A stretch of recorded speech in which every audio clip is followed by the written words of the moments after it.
푸른 하늘, 맑은 공기를 바라볼 수 있다는 것이 얼마나 감사하며 땅을 밟고 흙을 밟고 살고 있다는 것이 얼마나 감사한지 이걸 우리가 느낄 수 있어야 하는데 우리가 감사하지를 못하고 있는 경우가 많습니다.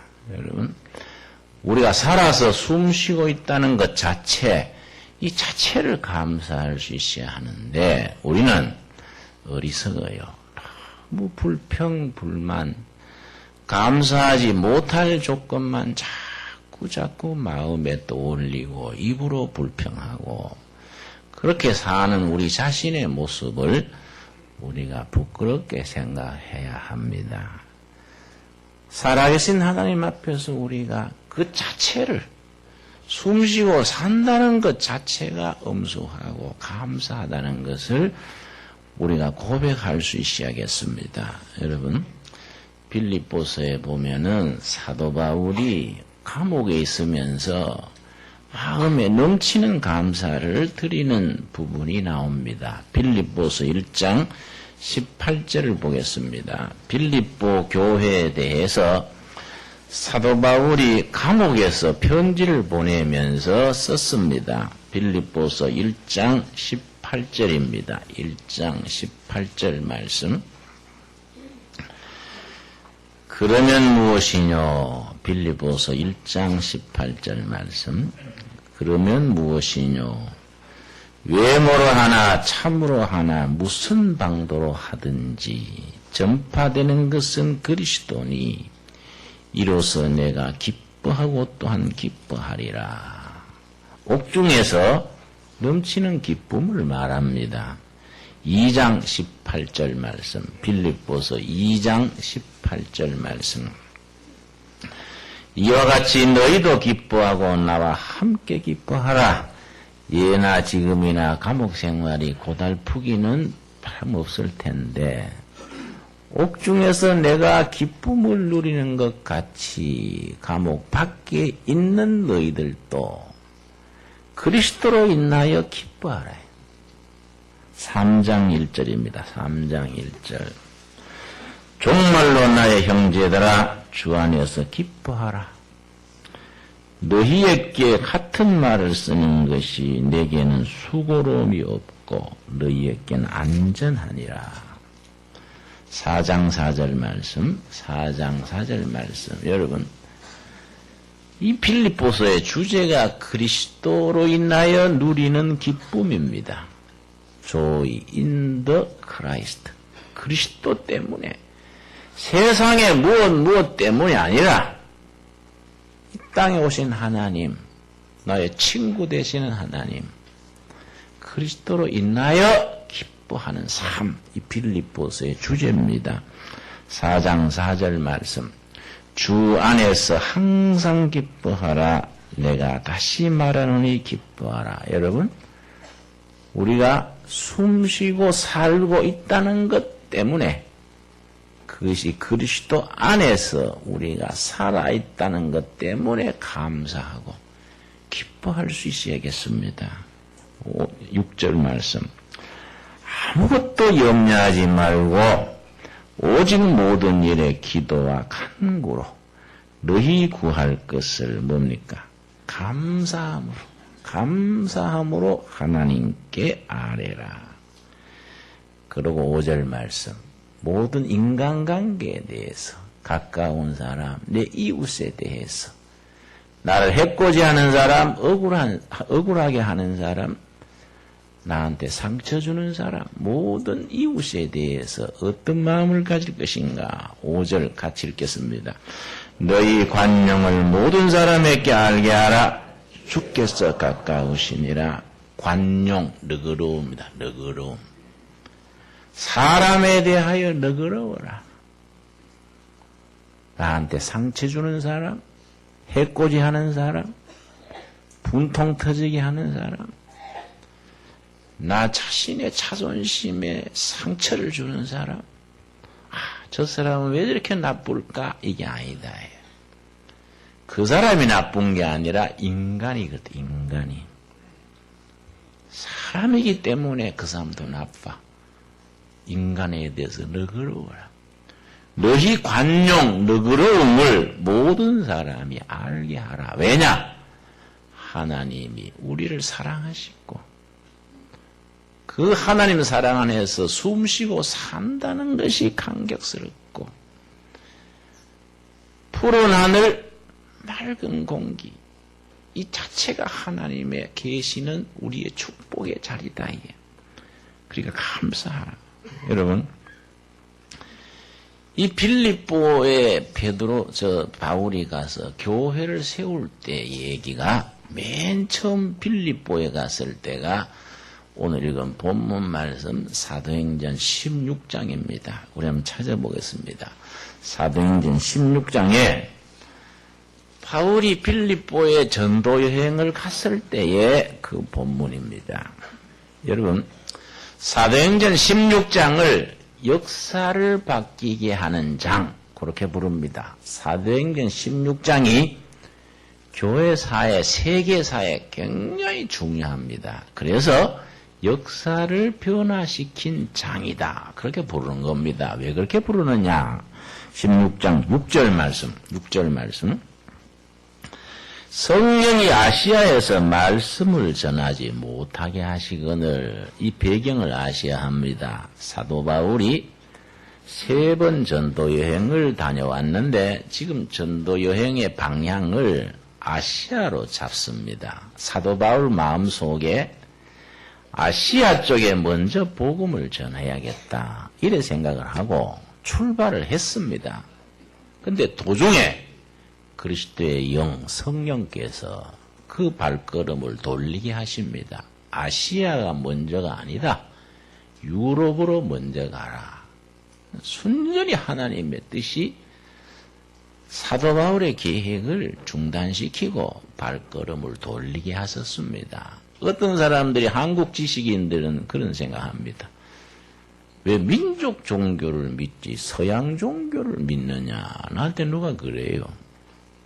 그래서 내가 대답한 적이 있습니다. 나는 서양 종교라서 믿는 게 아니라 진리이기 때문에 믿는 거이다. 진리이기 때문에. 여러분, 처음 바울은 아시아를 먼저 복음화하려 했는데 성령님이 그걸 방향을 수정하십니다. 여러분 7절 말씀 7절 무시아 앞에 이르러 비두니아로 가고자 애쓰되 예수의 영이 허락지 아니하시는지라. 지금 본격적으로 아시아 선교가 진행되고 있는데 성령께서 허락지 아니하셨다.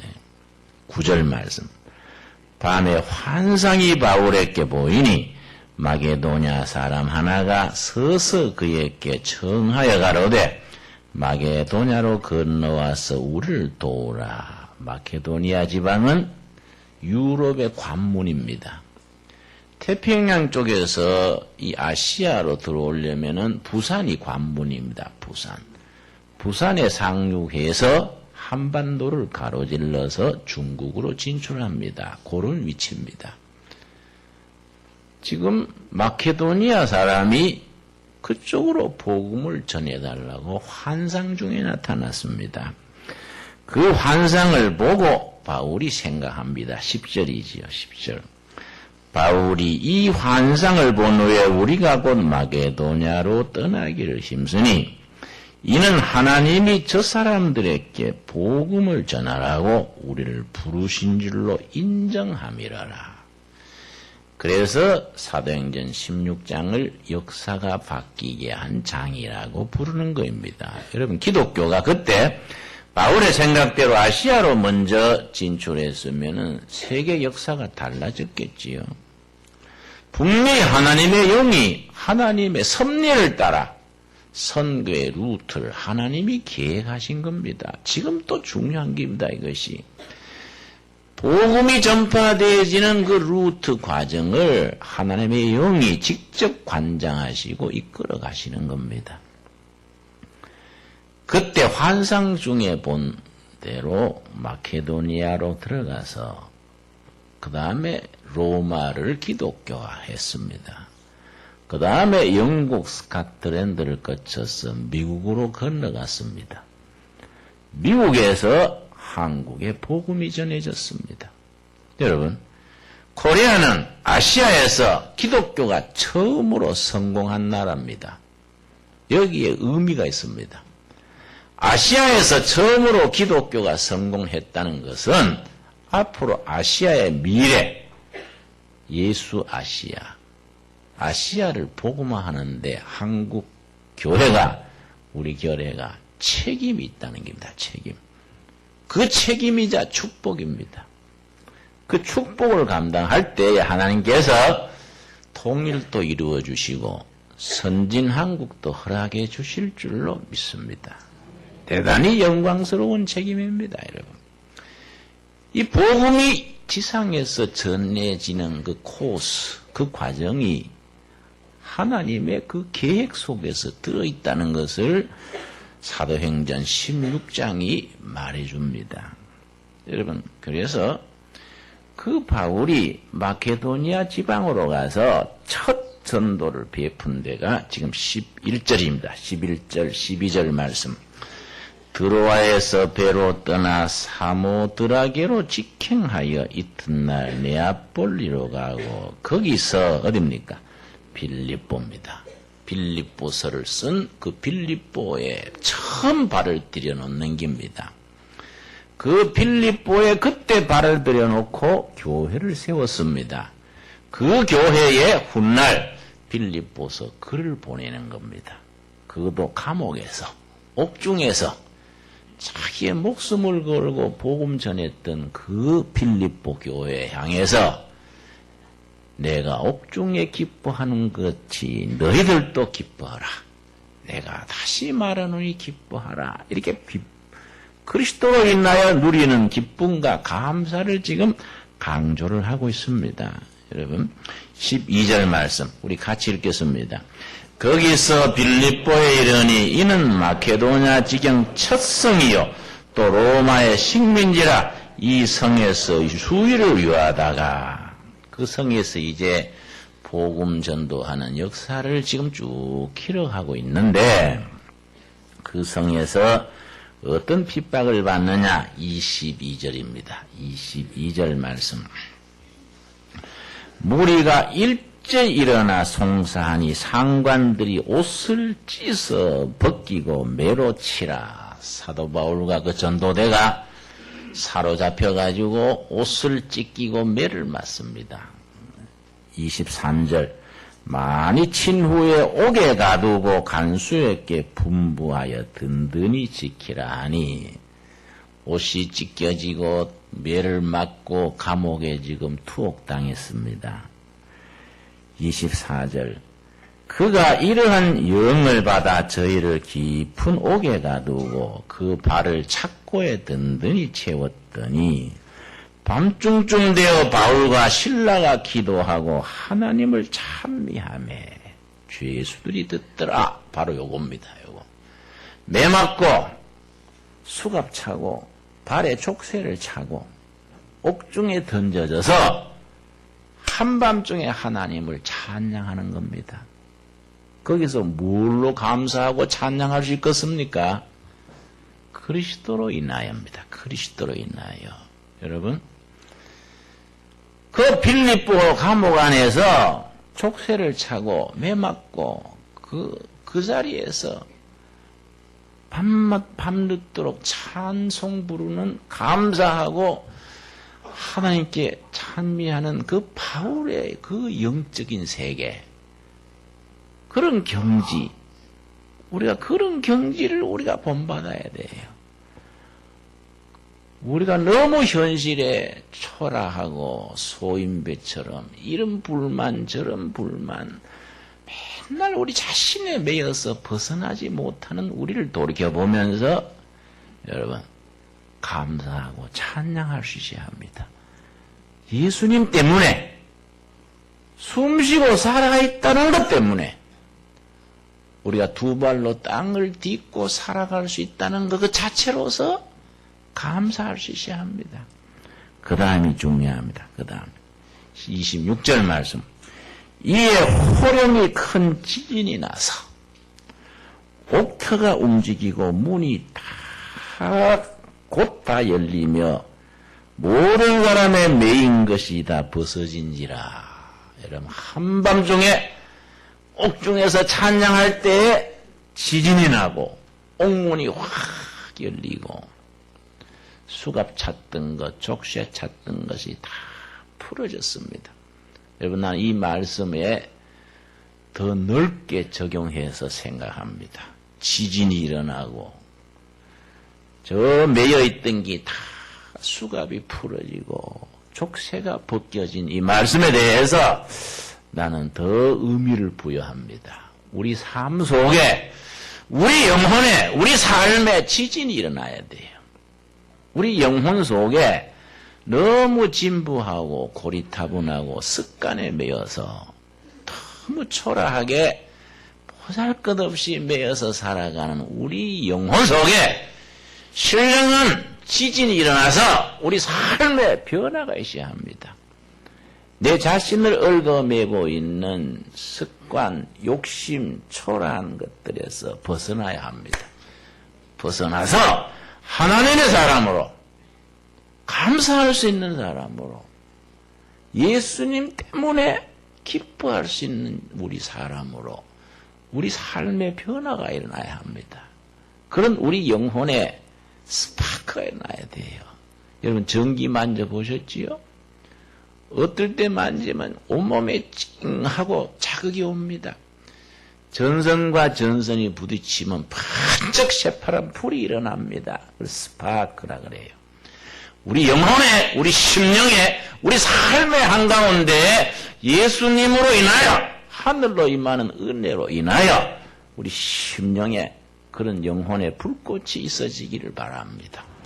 우리 삶의 한가운데 서로 원망하고 시비에, 서로 다툼에, 서로 불만에 빠져서 내 앞을 내다보고 초라하게 살아가는 우리 영혼 속에 그런 지진이 일어나야 돼요.